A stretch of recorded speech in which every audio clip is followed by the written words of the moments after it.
Oh, you're awake? Goodness, you gave me quite the fright. Easy now. Don't try to sit up too quickly. You've been asleep for nearly 2 days. 2 whole days. You collapsed right outside of my shop. Well, collapsed is putting it lightly. You practically threw yourself face first into my herb garden. Do you know how difficult it is to grow moonleaf? Nevertheless, I'm just happy that you're alive. Here, drink some water. Slowly. There you go. Good, much better. Oh, who am I? Yeah, right, sorry. I suppose introductions should come before the medical treatment. My name is Eleanor. I am the local apothecary. Well, the only apothecary. The nearest village is a couple hours away. Not many people come through here, especially not travelers who decide to collapse dramatically at my doorstep.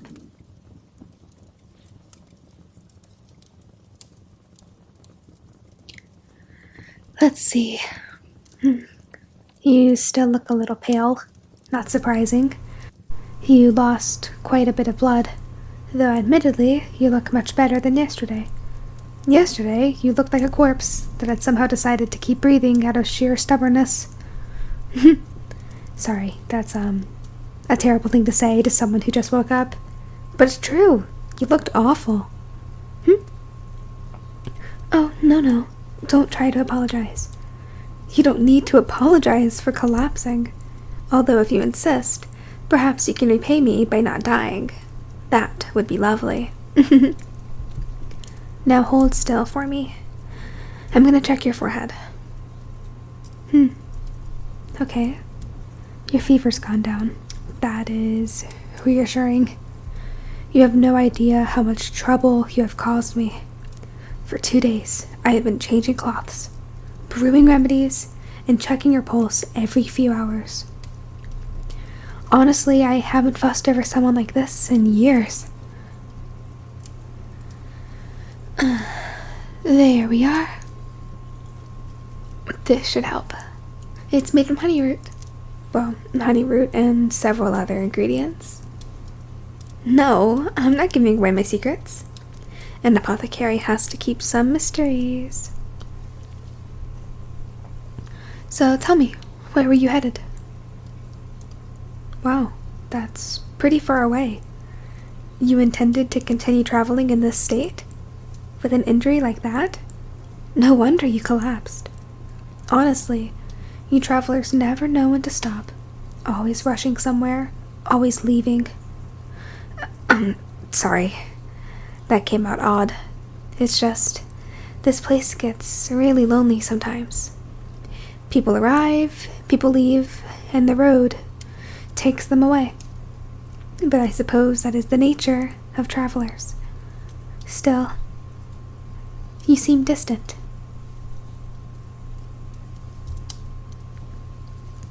No, I don't mean anything strange. It's just a feeling. Perhaps it's because I have spent nearly 2 days keeping you alive. It tends to create a certain familiarity. Sorry to say, but you will need to stay here for a while. At least a week, maybe even 2. Your wound could reopen otherwise, and if that happens, then, well, I'd have to come and stitch you up all over again, and neither of us wants to do that, huh? Anyways, you're safe now. That's what matters. You're warm, you're fed, and you are under the care of the best apothecary for miles.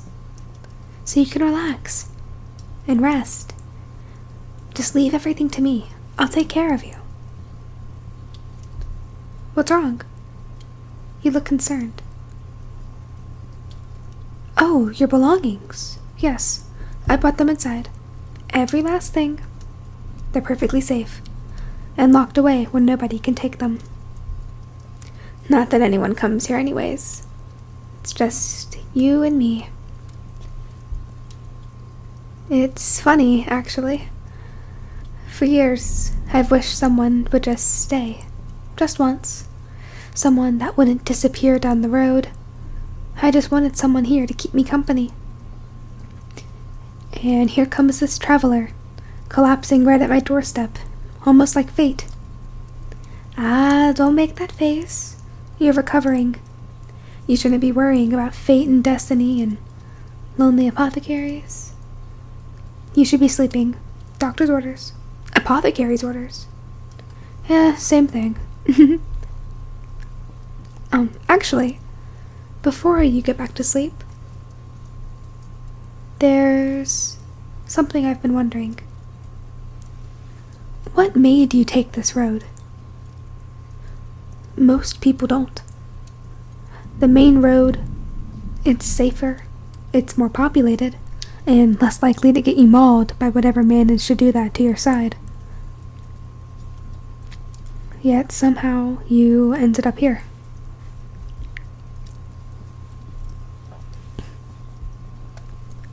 It's been nice having another heartbeat in the house. That sounds strange, doesn't it? I just mean, the shop is usually very quiet. I wake up, I gather herbs, prepare medicines, I sweep the floors, and then I do it again the next day. The forest doesn't exactly make for a lively conversation.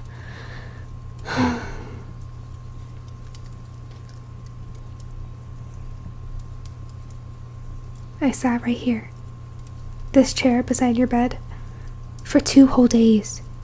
Well, not the entire time, but you know what I mean. I had work to do. The medicines don't brew themselves. But every hour I would come back to check on you, just to make sure you were still breathing. You really scared me. There was so much blood, you wouldn't wake up. I kept thinking I was too late. If I opened my door just a few minutes later... Well, thankfully, I don't have to think about that anymore. You're here. You're awake. You're talking. You're looking at me with those confused little eyes. Honestly, I think that's my favorite part. Your confusion. You have no idea where you are, do you? You have no idea what is outside of these walls. You have no idea what remedies I've given you. No idea how many times I've fallen asleep right beside your bed. You are completely at my mercy. Ah, that sounded way worse than I intended. I mean medicinally. Obviously, an apothecary must be responsible for her patients. And right now, you are very much my patient. So you will follow my instructions, you will eat, you will rest, you will take your medicine, and that is it. Can you manage that? Good. See, you're already making excellent progress. Perhaps you'll be my easiest patient. Though, actually, that's probably not true. I have a feeling you're quite stubborn. You have the look of someone who insists that they're fine moments before collapsing. Yeah, I thought so. You're one of those people, the dangerous sort. The sort who keeps walking when they should stop. They carry the burden alone. They never ask for help. You don't have to do that here. Not for a little while. You can let someone else take care of you. You can let me take care of you. You know, when you recover, I can show you my garden, assuming you survive my medicinal teas. I'm kidding. You know, when you recover, I could show you my garden. I grow pretty much all of my ingredients myself.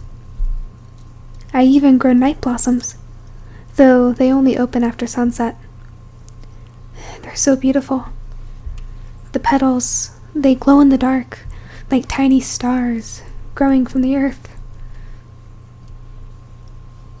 I usually watch them alone, but maybe this year I don't have to. Oh, You're getting sleepy again. Good. That means my medicine is working. It's nothing dangerous. Just enough to help you rest. Your body needs it. There I go again. Talking too much. Sorry. It's been so long since I've had company, and you're such a good listener. Even unconscious, you were a good listener. You never interrupted me, you never argued, never told me you had somewhere else to be. And you never left. Forget I said that. Sleepy thoughts, that's all. Close your eyes. I'll prepare breakfast for when you wake up, and I'll be right here if you need anything else. Alright. I'll take care of you. For as long as you're here. And perhaps a little longer than that.